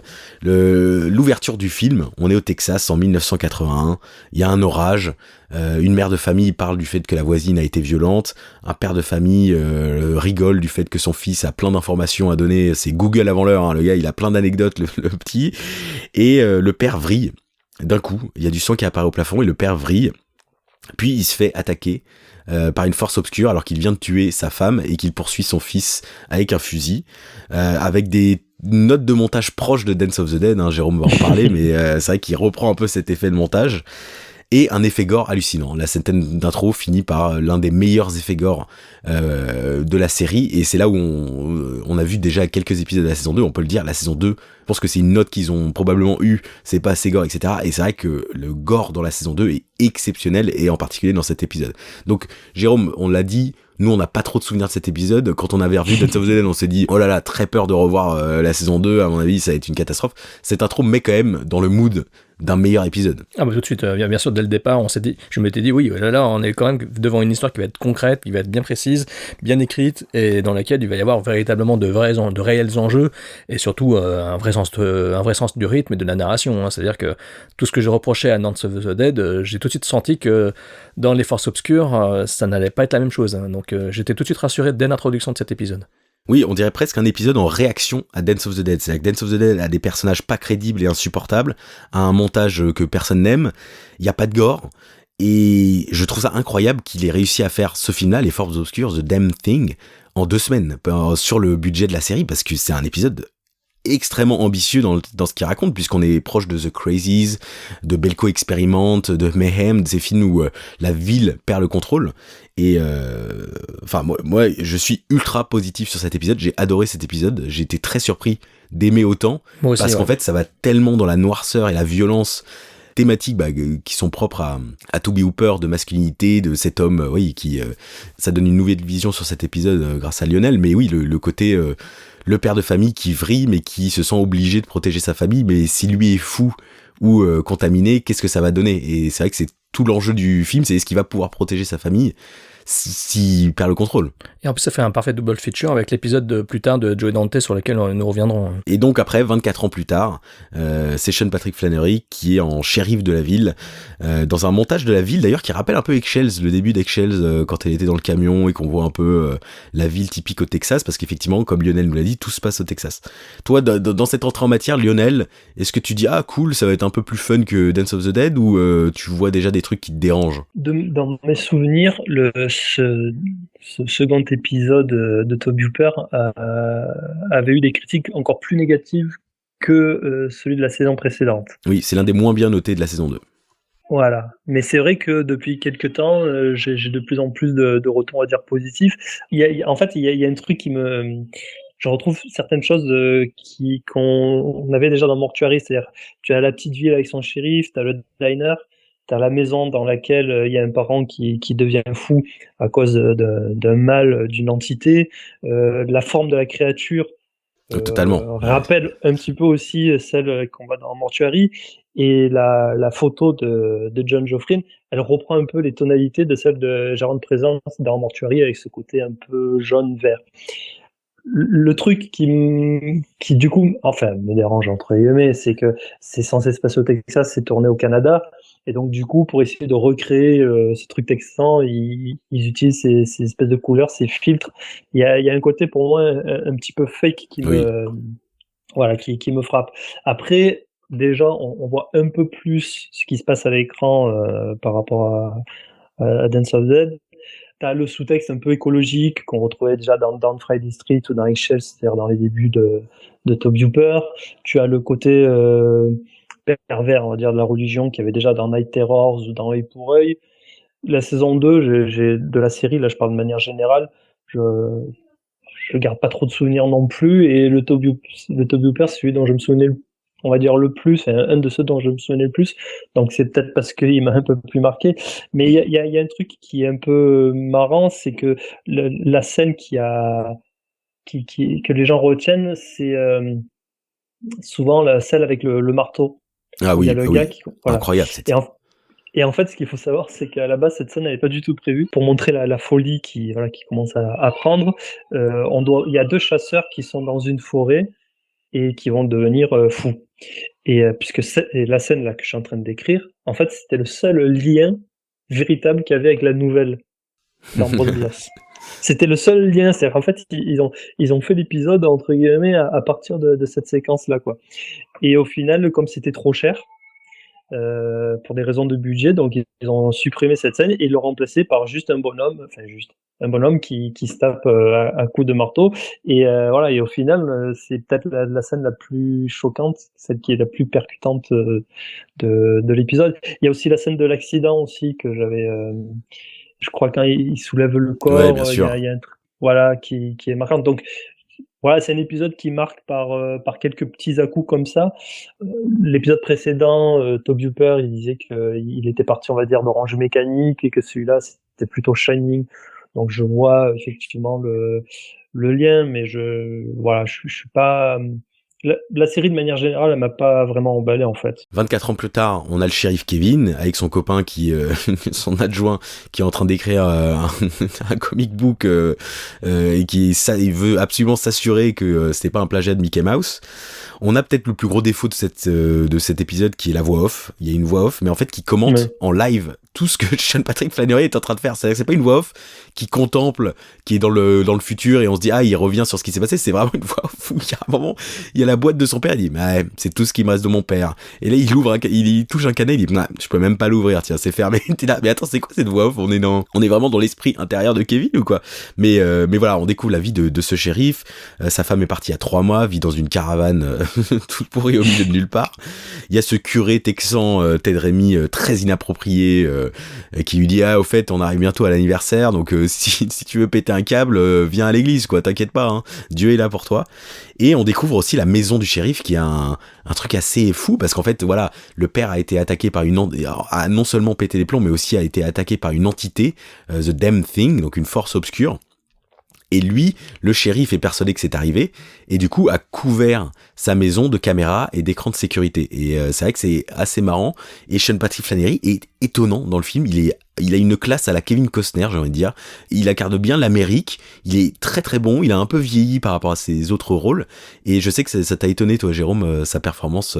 Ah oui, il est carrément génial. Personnellement, je l'ai adoré. Hein. Même Brendan Fletcher, qui pour le coup n'est pas du tout cabot, fait pas du tout le mec un peu à côté de ses pompes ou stoner et compagnie. Là, il a un rôle assez crédible de mec qui est un peu obsédé par faire une carrière dans le comics, alors que tout le monde lui fait comprendre qu'en gros, même s'il est bon dessinateur, il a une idée complètement conne de faire un Mickey qui chante. Enfin, c'est n'importe quoi. En plus, le nom est quasiment similaire. Je trouve ça très très drôle. Il y a tout un running gag là-dessus et je trouve ça assez marrant. Et je trouve que c'est très bien, le personnage est très bien écrit. Et Sean Patrick Flanery, oui, il a beaucoup de classe dans ce métrage-là et je trouve qu'il il est bien incarné. Et voilà, par contre, tu vois, je pense plus à une contamination en fait. Je pense que la ville est plus contaminée qu'une force obscure. Le titre, je trouve que le titre français de cet épisode est un peu trompeur parce que je ne vois pas ça comme une force obscure, je vois plutôt ça comme une sorte de contamination, un peu comme le stuff, tu sais, de Larry Cohen, quoi. C'est du yaourt au noir, quoi. Et moi j'aime bien cette idée de contamination, de sujet de film de cette époque, la paranoïa, voilà, un peu la The Thing, tout ça, on est tous contaminés, on peut tous être atteints, et je trouve ça assez fascinant. Donc ouais, mais Flannery dedans, il est impérial, il est vraiment très bien, et franchement, ouais, je suis surpris de savoir que c'est l'épisode qui est le moins bien noté, alors que c'est celui, pour l'instant, en tout cas, c'est celui que je trouve vraiment sur le dessus du panier, même des 2 saisons confondues, hein, pour l'instant. Il est dans le haut du panier. Ouais, je suis d'accord. Et il y a cette scène, voilà, on parlait de Shining, un peu, est-ce que ça se passe dans sa tête, tout ça. Je trouve que, pour le coup, le scénario et le film, cette pseudo-ambiguïté de est-ce que ça arrive vraiment est tuée par le fait qu'on voit le gars au marteau le faire, et on sait très bien que ça arrive vraiment. Mais ils essayent d'instaurer ça avec, notamment, il a une cicatrice au front, et il y a une scène assez marquante où la cicatrice s'ouvre, hein, une fissure qui semble vivre. On se dit, est-ce qu'il y a un Gabriel de Malignante et à la base, il me semble que dans le script, c'était la main du père qui devait sortir de cette fissure et l'étrangler. Et bon, heureusement qu'ils sont pas allés aussi loin. Mais autour de ça, voilà, comme Lionel l'a dit, il y a des accidents qui sont liés à une surviolence. Et pour moi, en fait, le film est un phénomène de Shyamalan qui est une catastrophe, mais en bien. C'est-à-dire, ça rappelle vraiment, enfin, on se dit vraiment, par contre, que les producteurs de remake de The Crazies, pour moi, ont vu ça et se sont dit, on fait un long métrage. Parce que c'est le même principe, hein, que The Crazies, sauf que les gens sont pas habités en mode zombie, ils sont plus, ils déraillent, et ensuite, ils font des actes de violence jusqu'à se suicider. Donc il y a l'homme au marteau qui s'explose le visage, qui est une scène traumatisante, vraiment incroyable. Il s'énerve à rentrer un clou dans une échelle, et ensuite il se frappe encore, il se lacère avec l'autre côté du marteau. C'est une scène choquante. Il y a l'accident de la route découpé, il y a aussi le prêtre qui tue après une confession qu'il juge ridicule. Il est là, mais c'est pour ça que tu fais ça, mais t'es nul. Et il fait un headshot à un gars. Voilà, il y a la construction d'une demi-heure. Je me permets de te couper, mais tu vois, par exemple là, ce que tu viens de dire pour le prêtre, ça renvoie aussi à Mortuary, où t'as le shérif qui au final il dit qu'il est contre la violence ou je sais pas quoi, et qu'au final il va tirer dans la tête d'un des personnages. Tu vois, il y a... Ouais, c'est vrai. Mais en fait, je déteste tellement Mortuary que je suis content de le voir dans un film que j'aime. Je pense que c'est pour ça que j'essaie d'ignorer les points communs et le côté redite, parce que je me dis, ouais, mais là, c'est tellement mieux. Et tout part en vrille, en fait, dans la ville à 30 minutes de film, quoi. Et avec cette thématique de les innocents morflent et prennent très cher pendant que les bad guys tuent et ensuite se suicident et s'en sortent sans problème, avec donc cette backstory, forage. Est-ce que c'est lié à la famille? Est-ce que c'est lié au forage qui a été fait par le grand-père de ce personnage de Kevin? En fait, l'idée de base, c'était vraiment de traiter d'une malédiction, d'une espèce de vengeance par rapport à l'exploitation du sol. Oui, bien sûr. Mais est-ce que pour toi c'est vrai? Parce que moi, la fin, on va pas la révéler, mais elle est très abrupte et très très violente. Elle est très noire. Ouais, c'est ce qui me déçoit du métrage, et en fait, d'ailleurs. la fin, je me dis, parce qu'il y a un blob, voilà, il y a un blob qui est bon, pas très bien fait, mais qui n'est pas non plus honteux par rapport au reste de la carrière de Toby Hooper. Tu dis oui, bon, bah voilà, mais c'est mieux que le crocodile, quoi. Mais une fois que t'as le blob, tu dis ah, en fait, les forces obscures continuent. Et c'est là où je me suis dit, ah, est-ce que c'est pas un truc malin de se dire, on pense être responsable de ça, on pense que c'est le forage, etc. Et en fait, non, c'est juste vraiment une force obscure qui vient dans une ville et qui décime tout le monde et qui repartira, quoi.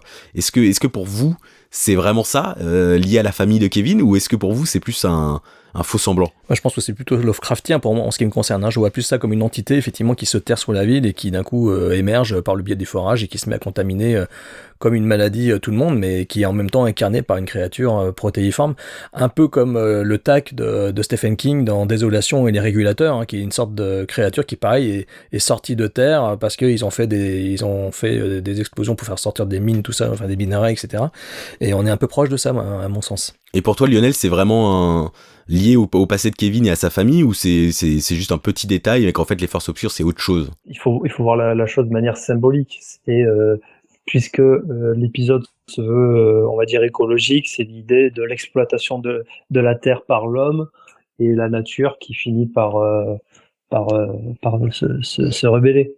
Non, c'est bon, mais tu vois, par exemple, c'est la question que tu poses, ça montre pour moi le problème de cette série, c'est-à-dire que du coup, il y a des épisodes où on se dit, ça aurait pu durer une demi-heure et ils en remplissent, et des épisodes où on se dit, ça aurait dû durer une demi-heure de plus pour pouvoir combler certains trous qui, tu vois. Ouais, c'est pas faux. Sur cet épisode, c'est vrai que, en plus, on a vu des longs métrages depuis qui reprennent cette idée de contamination, de violence, etc. Et que là, moi j'aime bien que ça dure 1 heure parce que du coup il n'y a pas le format habituel des films avec beaucoup de backstory, les 20 premières minutes, blablabla. Là vraiment au bout d'une demi-heure c'est la folie furieuse.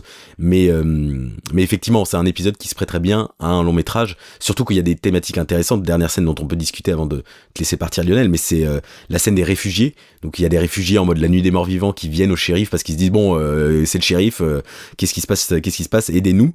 Et en fait c'est assez intéressant qu'ils sont extrêmement violents entre eux et le shérif sait pas trop quoi faire, il les enferme dans la cave et là il y a une scène moralement très difficile où le shérif pète un câble quoi. Le shérif pète un câble, les enferme pendant qu'ils s'entretuent dans la cave. C'est une scène assez forte, assez tétanisante, hein, honnêtement. En plus, c'est tout pas au niveau des effets sonores. C'est hors champ, ouais. On est en train de discerner ce qui se passe. Ça rappelle un peu, en mon sens, la nuit des morts vivants avec le père et sa femme zombie et la petite fille. Enfin, non, c'est la petite fille, pardon, dans la nuit des morts vivants. Cette séquence complètement ouf où ils s'enferment dans la cave, etc. Et en fait, j'ai beaucoup pensé à ça en regardant cet épisode. Et c'est vrai que ça conduit à quelque chose qui est inéluctable, fatal. Voilà, on ne peut pas échapper à son sort. Et waouh, le rendu est quand même assez dingue, et ça va, oui, c'est une scène qui va jusqu'au bout de sa cruauté, de sa méchanceté, hein. Franchement, c'est un des points forts de l'épisode, hein. De manière globale, en fait, Toby Hooper, il a jamais vraiment fait partie d'un groupe. C'est-à-dire que dans l'émission précédente, vous disiez que que Toby Hooper avait été hippie et tout ça. En fait, Eggshells, c'est un film hippie, mais c'est un film qui prend déjà ses distances par rapport au mouvement hippie, c'est-à-dire que ça montre la fin du mouvement et on va dire l'hypocrisie, puisque ça se termine par un mariage et tout, donc qui est justement ce que le mouvement hippie cherchait à fuir. Toby Hooper, c'est un mec, c'est vraiment un maverick, c'est-à-dire que c'est un gars qui est alors de manière consciente ou pas, mais il n'a jamais réussi ou il n'a jamais voulu faire partie d'un groupe. Et pour lui, le groupe, c'est souvent sujet à problème. Et donc ça se retrouve jusque là. C'est l'inverse, par exemple, alors je crois que c'est Dark Knight, quand il y a le peuple qui doit décider s'ils font exploser ou pas l'autre bateau avec les prisonniers. Et donc c'est là où on voit que le film est hyper bien pensant. Voilà. Toby Hooper, je pense que à ce moment-là du film, il aurait plus opté pour l'autre solution. Donc, voilà. Et l'idée du cinéma de Toby Hooper, c'est de montrer. En fait, ce qu'on nous a vendu, c'est l'innocence de l'Amérique, et elle perd son innocence, on va dire, à partir de l'assassinat de Kennedy. Enfin, voilà, pour faire très rapide. Mais en fait, l'idée de Toby Hooper, de ce qui ressort de ses films, il est obsédé déjà par ce qui est historique, par le passé. C'est-à-dire, pour un réalisateur américain, il est obsédé mais pas un passé qui va au-delà de la présence même du WASP. Tu vois, donc c'est peut-être pour ça aussi que les Européens appréciaient un petit peu son cinéma.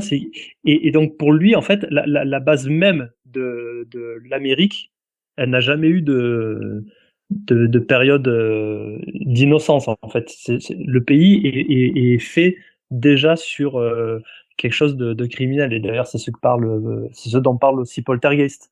Donc on retrouve aussi dans The Damned Thing le rapport avec Poltergeist. C'est un épisode qui m'a réconcilié un petit peu avec Toby Hooper, où je me suis dit, parce que vraiment sur le temps de tournage qu'ils ont pour ces épisodes de la série, c'est l'un des épisodes les plus ambitieux en termes d'effets gore et de ce qu'il propose, qui est assez rare dans le cinéma de Toby Hooper à cette époque-là, qui est un cinéma un peu chiche en rebondissement et en scène gore, etc. avec voilà, ces derniers films un peu bof.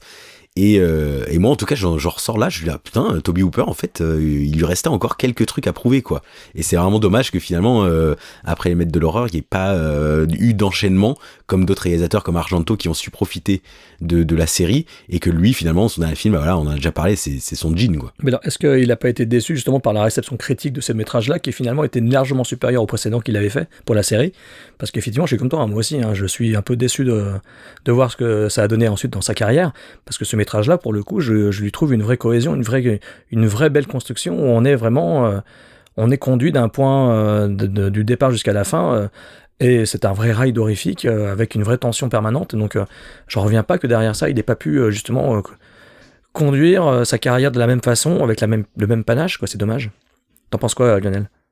Pour finir là-dessus, la réception de ces épisodes, je pense pas que ce soit quelque chose de primordial pour lui. Enfin, je veux dire, il a fait les épisodes, la production était contente de ce qu'il a fait. Le problème, c'est qu'on n'est pas forcément bien entouré. Du coup, on trouve pas les bons projets. Et après, sur ce qu'il a fait après, en fait, il a écrit un livre, enfin, qui en fait a été écrit par son co-auteur, mais donc il a publié un livre. Et il a fait donc Jean, et je voulais revenir là-dessus, parce que justement, Thibaut, tu disais que ça a été monté par Andrew Cohen. En fait, le Jean, tel que vous l'avez vu, a été totalement remonté. C'est-à-dire qu'il y a des noms qui apparaissent sur les génériques, mais ils ne le sont que de manière contractuelle. Mais il faut savoir que Jean, il y a des scènes, on va dire, importantes du film que vous avez vu qui ne sont pas du tout de Tobe Hooper. Il y a des scènes qu'il a tournées qui ont été enlevées, il y a des scènes qui ont été déplacées dans l'intrigue. Quasiment toutes les scènes ont été remontées, mais quasiment toutes. La musique qui était prévue à la base et qui a été enregistrée, qui a été montée, elle a été enlevée pour mettre une autre musique. Ils ont ajouté des effets spéciaux sur des plans où c'était pas censé, où il n'était pas censé avoir d'effets spéciaux. Donc voilà, tout ça pour dire que ce film-là, pour pouvoir juger vraiment Tobe Hooper, je pense pas qu'on peut le faire à partir du montage qu'on connaît aujourd'hui. Oui, bien sûr, Mick Garris le laissait entendre dans le podcast hommage à Tobe Hooper que lui a pu voir la version de Tobe Hooper et que ça n'avait rien à voir et que c'était dommage que le film en soit arrivé là. Mais donc, la dernière question pour toi, Lionel, et on te laisse partir en famille, ta famille qu'on embrasse avec affection. Est-ce un maître de l'horreur ou pas? Oui, c'est un maître de l'horreur dans le sens où même s'il n'avait fait que Masque à la tronçonneuse, il en serait rien, puisque c'est là en fait le paradoxe, c'est-à-dire que parmi Romero, Craven, Carpenter et donc Tobe Hooper, qui est une espèce de Caridas de l'horreur américaine à partir des années 70, c'est le moins considéré pour moi des quatre, mais paradoxalement, c'est celui qui a peut-être fait le film qui a le plus marqué l'histoire du cinéma, c'est-à-dire au-delà du genre. Donc, en ce sens-là, oui, pour moi, c'est un maître de l'horreur. Et puis, mine de rien, aujourd'hui, depuis qu'il y a eu les ressorties de ces films en Blu-ray, qu'il y a eu parfois un appareil critique qui a accompagné ces sorties-là.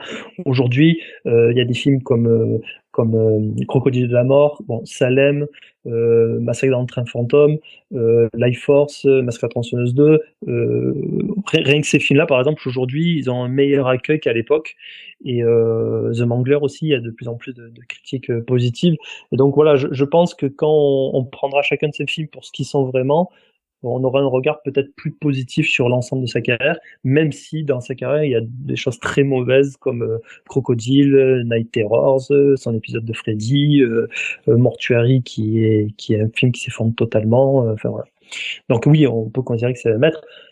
Après, est-ce que c'est parmi les maîtres celui qui a la meilleure filmographie? Je ne pense pas. Mais est-ce que c'est un des plus intéressants? Je pense que oui. Donc en conclusion, est-ce que tu es quand même ravi d'avoir passé, mine de rien, une grande partie de ta vie, de ta jeune carrière, autour de ce réalisateur? Est-ce que tu as le sentiment de l'avoir presque côtoyé nuit et jour, intimement, pour connaître toutes les démarches qu'il a entreprises, pour avoir senti la substantifique moelle de son œuvre? Est-ce que tu as le sentiment en fait d'avoir vraiment vécu au plus près de lui sur toutes les analyses, sur toutes les recherches que tu as fait en autant d'années? Oui, alors ça c'est presque étrange, c'est un peu comme dans les films de tueurs en série quand il y a le flic qui enquête et qui poursuit un tueur en série, il a l'impression d'être un intime alors qu'il se côtoie pas forcément, donc c'est vrai que c'est un peu étrange de se sentir intime avec quelqu'un qui lui ne te connaît pas spécialement. Après, est-ce que je suis content? Oui. Alors c'est vrai que des fois il y a des sujets qui peuvent intéresser et quand on se lance là-dedans, on s'aperçoit qu'en fait ça ne mérite pas l'analyse. Et là en l'occurrence Tobe Hooper ça le méritait. Ça méritait autant sur le plan de l'analyse, mais aussi sur le plan on va dire factuel. C'est-à-dire qu'il y a tellement de choses fausses qui sont racontées sur lui et qui sont pourtant documentées.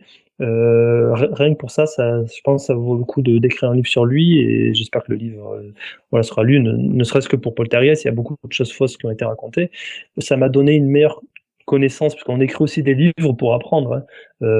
Si on savait déjà tout, on n'écrirait peut-être pas forcément un livre. Donc moi, le fait d'écrire sur Toby Hooper, ça m'a permis de mieux le connaître et du coup d'essayer de mieux le faire connaître auprès des gens qui sont plus ou moins sceptiques. Bah super, on était ravis de te recevoir dans ce podcast, la foule t'applaudit et on a hâte surtout de lire le livre. On a qu'une hâte, c'est de se plonger dedans. Donc voilà, merci encore Lionel et puis merci à vous deux. Et puis à très vite. Franchement, merci infiniment Lionel, ça fait plaisir. Très très plaisir de t'avoir voilà, par ici parmi nous et voilà, on se connaît quand même depuis pas mal de temps toi et moi et je suis bien content. Bien content de t'avoir. Je t'ai connu, t'avais des cheveux. Donc... Ouais, voilà. En plus, j'étais beaucoup plus jeune aussi. Merci Lionel, à très vite. À plus. À bientôt. Voilà, Lionel est parti et je me retrouve à nouveau avec mon âme sœur Jérôme. Donc on est très similaires sur cet épisode qui m'a beaucoup impressionné. Voilà, on a parlé de visuellement, etc. Je trouve que même la photo se tient. De manière générale, la saison 2 est mieux que la saison 1 pour l'instant. Déjà, on est au-dessus. C'est nos limites, mais nos limites dans la qualité. Et c'est marrant parce que c'est la saison dont j'ai le moins de souvenirs. Mais oui, on en a beaucoup parlé. C'est quand même dingue. Je me souviens moins de la saison 2 et en fait en ayant redémarré les visionnages, je me dis mais en fait qualitativement parlant, esthétiquement parlant, elle est supérieure à la première. Et au niveau du gore, ça va tellement plus loin que t'es enfin là genre c'est ça les maîtres de l'horreur qu'on veut voir, qu'on aime ou pas les épisodes suivants. Mais t'es là genre oui, je veux voir ça, je veux le voir, le hashtag no limit de Jérôme, c'est-à-dire Mick Garris, faites ce que vous voulez. Et les tentatives gore de Toby Hooper font partie des meilleures mises à mort, je trouve, de sa carrière, avec cette ambiguïté de morale aussi, où voilà, un prêtre qui pète les plombs, le père de famille qui vrille à un moment donné, même la mère dans la caravane à un moment donné, elle vrille et c'est au père de la calmer et de la faire revenir dans le droit chemin. Et c'est un film qui peut partir dans tous les sens, et je trouve que ce mood marche bien. Et c'est pour ça que je citais Shyamalan, c'est qu'il a essayé de faire pareil avec Phénomène, avec une force obscure qui fait que les gens se suicident, et c'est une catastrophe, parce que déjà les mises à mort sont catastrophiques, ne sont, à part à la limite les gens qui sautent de l'immeuble, c'est une vision marquante, mais sinon c'est totalement nul. La scène du zoo est affligeante, et là t'es vraiment confronté à qu'est-ce que ça fait vraiment quand un mec pète un câble sur tes yeux. Surtout que dans Phénomène, c'est la chlorophylle, quoi. Je veux dire, c'est les herbes, l'herbe, c'est les arbres qui se vengent. C'est vrai que c'est vraiment absurde. Je te parle des mises à mort, parce qu'à l'époque, Shyamalan, c'était genre son premier film R-rated, oh mon dieu, qu'est-ce que ça va être. Et je trouve que dans cet épisode, t'as plutôt les germes de The Crazies avec Timothy Olyphant, Belko Expérimente et tout ce genre de film avec... Je pensais aussi à 28 jours plus tard en ce qui me concerne, parce que la contamination par le sang, notamment, vraiment 28 jours, la goutte de sang dans l'œil, des choses comme ça, et ici on a quand même un peu cet aspect qui revient également, et les films sont similaires, quoi. Oui. Même si là il y a pas c'est une transmission un peu abstraite, c'est-à-dire que c'est vraiment le personnage vrille, et il y a notamment le personnage du journaliste insupportable, imbuvable, qui provoque plutôt le shérif, et qui revient à la fin du film et il dit genre ma femme a essayé de m'assassiner, c'est de votre faute shérif, mais en fait tu sais pas s'il est contaminé ou pas, et le shérif du coup il y a une exécution ultra gore, mais en fait c'est bien parce que t'es dans la parano de attends, est-ce qu'il est violent parce qu'il vient de se faire attaquer, ou est-ce qu'il est violent parce qu'il est possédé finalement par ce mal. Et par contre donc toi la fin abrupte, moi j'ai bien aimé la fin abrupte parce que je me suis dit mais en fait il y a le truc du pétrole, du forage, un blob géant, mais en fait c'est pas ça, en fait c'est vraiment une force obscure qui est là pour en terminer, et que c'est pas parce que tu fais un sacrifice humain que ça va marcher. En fait, il y a une certaine fatalité, il y a quelque chose d'inéluctable auquel on ne peut pas échapper dans ce métrage-là, et c'est très désespéré, et moi c'est vrai que le final m'a un petit peu déçu à ce niveau-là, parce qu'en fait on a envie, peut-être pas forcément de voir une note d'espoir, mais on a envie de comprendre un peu plus ce qui va se dérouler,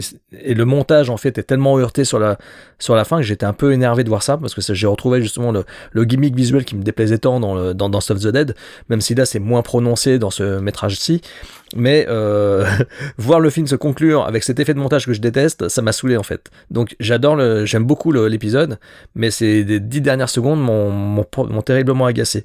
Mais c'est vrai que il y a une vraie idée de contamination, il y a une vraie idée de le monde qui tourne mal, qui dérape par l'expression de sa colère, par l'expression de sa haine, et qui se transfigure jusqu'à savoir si, oui ou non, est-ce que telle personne, comme tu le dis toi-même, est contaminée ou pas. À un moment donné, honnêtement, même le héros, Flannery, je me suis demandé s'il n'était pas en train de devenir hystérique. D'ailleurs, je pense que la scène où il est en train de s'exprimer à tout le monde, de s'énerver, je me suis dit, attends, est-ce qu'il est en train de péter les plombs devant son ex-femme et son fils, ou est-ce que voilà, et c'est très bien vu parce qu'en fait on sait pas qui va déraper, on sait pas qui va devenir fou. À chaque fois on sait pas qui va vraiment être possédé et qui va commencer à vouloir passer à l'acte. Et donc voilà, il y a des moments comme ça de tension pure et dure qui sont assez forts parce que c'est la fatalité. Voilà, tout est fatal, pour reprendre le titre d'un recueil de nouvelles de Stephen King. Tout est fatal, et je trouve que dans Les Forces Obscures, This Damn Thing, on est littéralement dans ça. Tout est fatal, mais rien n'est bazooka. Merci. C'était pas mal. C'était catastrophe. C'était pas mal. Mais ouais, énorme. Voilà, j'ai adoré cette anecdote qu'ils ont galéré à trouver un épisode d'ouverture à cette saison 2, et ils ont choisi le meilleur parce qu'en plus c'est un réal qu'on n'entend plus du tout après Dance of the Dead, et il nous met une petite claque pour l'ouverture de cette saison 2. Et comme tu dis, moi je l'ai aussi bien noté que Jennifer, Pick Me Up et nos épisodes préférés de la saison 1. J'étais franchement rien à redire à part voilà quelques détails, la voix off, tout ça, quelques effets de montage, mais franchement énorme surprise pour Toby, et c'est dommage. Voilà, comme on en a parlé avec Lionel, c'est dommage qu'il n'ait pas rentabilisé cette mouvance dans un autre long métrage qui aurait peut-être une meilleure fin de carrière que son Gene des années après. Très bon épisode de Toby Hooper, très bonne entrée en matière à la saison 2. Ouais. J'espère que ça va continuer comme ça. John Landis, ne nous déçoit pas. Voilà, on croise les doigts. On croise les doigts avant d'arriver dans l'épisode 3, Ernest Dickerson. Voilà, on va voir ce qu'il en est pour cette saison 2. En tout cas, merci encore à Lionel. On vous tient au courant quand le livre sort. J'attends avec impatience ce livre que je rangerai à côté de celui de Romero ou de Cévéon. Je pense que ça va être du même niveau d'enquête et de détails. Et pour finir, comme on fait à chaque fois, hein, ceux qui nous écoutent le savent, la saison 2 s'ouvre avec cet épisode 1. Est-ce que tu as un film à recommander, puisque l'été vient de passer? Oui, on a téléchargé des films, on est allé au cinéma, on a vu des choses pas mal. Il y a eu pas mal de bonnes choses quand même, hein, des choses très intéressantes qui sont sorties ces dernières semaines depuis notre fin de première saison. C'est ce film étrange qui se déroule dans les années 70, à la fin des années 70. En gros, on a trouvé le footage d'une émission de télé américaine qui est partie en sucette parce que le présentateur, qui était un peu en bout de course, a voulu faire un Christophe de Chavannes bis, a voulu faire un Ciel Montmardi un peu choc, en invitant non pas des médiums, mais une fille possédée par un démon sur son plateau télé, et c'est le film qui s'appelle Late Night with the Devil, donc réalisé par un duo, je pense qu'ils sont frères, hein, c'est Cameron et Colin Kames, avec un acteur qu'on voit souvent dans des seconds rôles de connard ou de méchant, qui est donc le présentateur de télé dans le film, qui est interprété par David Dastmalchian, qui est juste génial, franchement exceptionnel dans le rôle. Et donc le film est assez puissant parce qu'en fait on voit les shootages, les bobines de l'émission. Et à chaque coupure pub, on voit ce qui se passe sur le plateau. En fait, on voit ce qui se déroule sur le plateau, on voit les trucs qui partent en sucette. Et franchement, 1h30 non-stop, avec un décorum très 70s, avec une ambiance très late night, enfin late show, comment ça s'appelle, David Letterman, tout ça, voilà, tous ces mecs-là que nous on connaît pas. On n'a pas l'habitude, on n'a pas cette culture-là en France, mais que l'on connaît au travers de tous les films américains que l'on peut regarder, dans lesquels il y a des extraits de ces émissions, etc., etc. Et là, effectivement, on est plongé dans cette ambiance, avec l'envers du décor qui part en sucette avec un film de possession démoniaque, etc. Et j'ai beaucoup pensé, j'évoquais Christophe de Chavannes parce que je me rappelle toujours à l'époque où il invitait des médiums dans Ciel Montmardi. Je me souviens que mon père, qui est très cartésien, forcément médecin, etc., qui me racontait qu'il avait regardé ça le faisait marrer. Il me racontait le lendemain quand il m'amenait au lycée ou au collège, j'ai regardé de Chavannes hier soir, il a fait venir des télékinésistes, des gens qui sont des médiums, des machins qui prétendent avoir... Voilà. Et en fait, j'ai eu le sentiment que c'était un peu pareil là aussi dans ce film, qu'on était vraiment plongé dans cet univers où tiens, le mec cartésien qui va se moquer de celle qui prétend qu'elle a fait des exorcismes, etc., etc. Enfin, franchement, c'est une très bonne surprise. Très bonne surprise, c'est efficace, hein, ça dure 1h30, c'est pas long, c'est parfait, et c'est jusqu'au boutiste. Quelques petits défauts peut-être liés au budget, au niveau des effets visuels, voilà, mais il y a une originalité, je vais pas donner trop de détails, mais dans le final, il y a une originalité au niveau de l'incarnation, etc. Donc ce qui fait que c'est quand même très très sympa, très recommandable. Oui, c'est un film que j'ai pas encore vu, j'ai très hâte, et ta recommandation me dit qu'il faut absolument que je le regarde ce week-end, mais c'est un film qui est resté longtemps en salle, aux États-Unis, en Angleterre notamment, où il tournait dans pas mal de cinéma, et en fait il y avait tellement un buzz autour du film, et de son côté, oui, petit film, mais très original, qu'il est resté des semaines et des semaines à l'affiche, donc il est pas sorti tout de suite en VOD aux États-Unis. D'habitude c'est genre, ça reste 2 semaines à l'affiche, ça sort en VOD, là ils ont essayé de construire un petit buzz. Donc je suis content d'apprendre qu'il sort en France, et très hâte de le regarder. Nous, on a parlé dans l'intro, évidemment, de Maxine et de Ty West et de cette trilogie, donc c'est pas original, mais c'est vrai qu'après avoir vu cette trilogie, j'ai envie de vous recommander X, le premier volet, parce qu'on parle de Texas, on parle de Toby Hooper, on parle de films d'horreur dans le Texas. X qui est donc le premier film de cette trilogie autour du personnage de Maxine / Pearl, interprété par Mia Goth, qui livre 3 performances extraordinaires dans X, Pearl et Maxine. Et X qui est donc le démarrage, qui est peut-être, même si Maxine est plus réussi visuellement, etc., qui est peut-être celui que je préfère de la trilogie, parce qu'il est le plus film d'horreur finalement, hein, c'est-à-dire une bande très sympathique d'ailleurs. Il y a notamment Jenna Ortega, Kid Cudi, Martin Donovan, qui trouvent refuge sur une ferme pour tourner un film porno. Et en fait, ça parle évidemment de la sexualité féminine. Toute la trilogie parle de ça, hein, de la frustration féminine et comment aborder cette sexualité dans un monde d'hommes, dans un monde qui renie un peu cette envie de sexualité. Et le premier volet est un slasher inspiré de Massacre à la tronçonneuse, qui a ses petits effets, je dirais, film d'horreur d'auteur par moment à 24, un peu genre ok, c'est bizarre pour être bizarre, c'est long pour être long, mais qui est très efficace, et ça, c'est une très bonne entrée en la matière pour la trilogie. Et le double feature à se faire X Maxine, si on veut mettre de côté le préquel prologue Pearl, est assez incroyable et révèle Mia Goth au monde, quoi. Elle est extraordinaire. Je l'avais adorée dans Suspiria, on en avait parlé, et c'est une actrice que j'avais pas vu venir, et dans X, et qui elle a un double rôle, et dans Maxine elle est extraordinaire. Donc voilà, X de Ty West, c'est le moment de se refaire la trilogie de Ty West. Bientôt quadrilogie. Ah oui, c'est vrai. C'est vrai que maintenant en fait il va faire que ça maintenant, le gars, quand même. Mais voilà, X et Late Night with the Devil, de films d'horreur récents. Merci Jérôme pour cette entrée en la matière de la saison 2. On retrouve un vieil ami, John Landis, pour son épisode Family avec George Wendt. D'ici là, regardez des films d'horreur, allez enquêter sur les bonus de Lionel Grenier, achetez des éditions. D'ailleurs, tu peux les recommander, hein, les éditions du Chevaux de chez Blu-ray. Bien sûr, chez Artus Vidéo, Artus Film, notamment, hein, sur lesquels il a beaucoup travaillé. Quelques éditions aussi pour Le Chat qui fume, notamment La longue nuit de l'exorcisme et puis le venin de la peur, si je me rappelle bien. Donc voilà. Non, mais oui, de toute façon, tout ce que fait Lionel, c'est... Tout ce que touche Lionel, c'est de l'or. Non, mais c'est vrai, franchement, voilà, je vous conseille de la lecture de ces livrets, même si vous avez la possibilité de mettre la main sur ces anciens fanzines, franchement, très accessible, pas du tout pompeux, et tout en étant quand même assez classe à lire, hein, c'est quand même, voilà, mais franchement, très accessible. C'est un régal de lire Lionel, donc personnellement j'étais très content de l'avoir parmi nous, ça fait plaisir, surtout que j'ai eu un rendez-vous manqué, on l'avait fait une interview avec Podsac il y a quelques années de ça. Les années 70, je crois. Il me semble, ouais, non, fin des années 70-80, on avait fait ça avec Lionel. On était venu jusqu'à son fief à l'époque, il était encore tout jeune, je crois qu'il avait 15-16 ans, mais voilà, et... non, c'est vraiment des conneries que je raconte, mais toujours est-il que voilà, j'ai été frustré parce qu'on n'a jamais monté officiellement cette longue interview qu'on avait faite, et bravo Podsac. Ça a longtemps, ouais. Voilà, ouais. Ça, j'en Anthony Gauge qui nous écoute, je sais même qu'est-ce pas, que c'est que cette affaire? Ouais, c'est vrai que c'est triste qu'on n'ait jamais pu faire ça jusqu'au bout, c'est dommage. Mais on l'avait, il doit y avoir les rushs, hein, Tony doit avoir les rushs chez lui, je pense, de cette interview, tourné avec des petites caméras DV, enfin voilà. Donc là, je suis content. Merci à tous, on repart pour la saison 2, on a hâte de vous dévoiler tout ça. À la prochaine. À la prochaine, Étienne.